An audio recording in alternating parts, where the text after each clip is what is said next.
lending. The first way to make money in DeFi is by lending, and this means letting other people borrow your crypto. Now I know what you're thinking.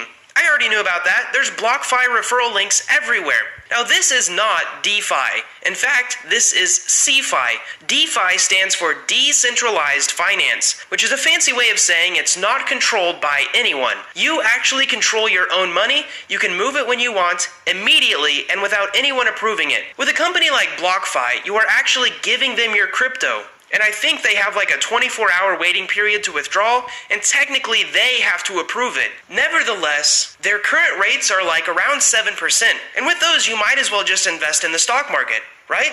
Even worse, I've noticed they've been lowering their rates. The reason you see them all around YouTube is probably because they offer a decent affiliate bonus. Anyways, it is not uncommon to see 30% or higher rates in DeFi, and I can personally guarantee you that if I were BlockFi, I would take your money and invest it in these 30% platforms, and then I'd give you the 7% back, earning a ridiculous profit without telling you. I'm not saying that's what they're doing, but that's what I would do.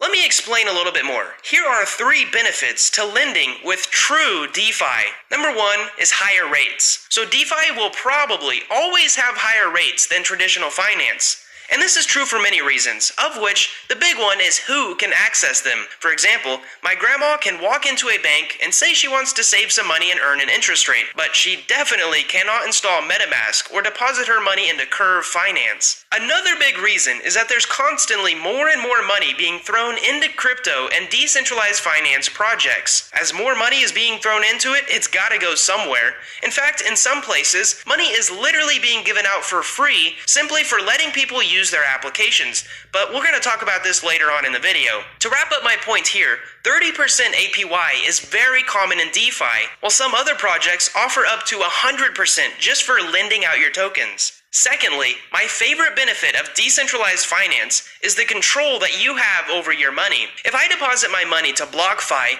they own the money. They technically could send it to some company overseas, get sued by the US, declare bankruptcy, and then there would be some guy on a yacht somewhere smiling that my crypto bought him a $100 steak or something. With DeFi, the only person who can send your funds is the person with the private keys, and as long as you don't share your private keys with anyone else, that person is only you. In fact, the government can't even step in and be like, we're taking your crypto. Unless they can force the private key out of you, there's nothing they can do to get it.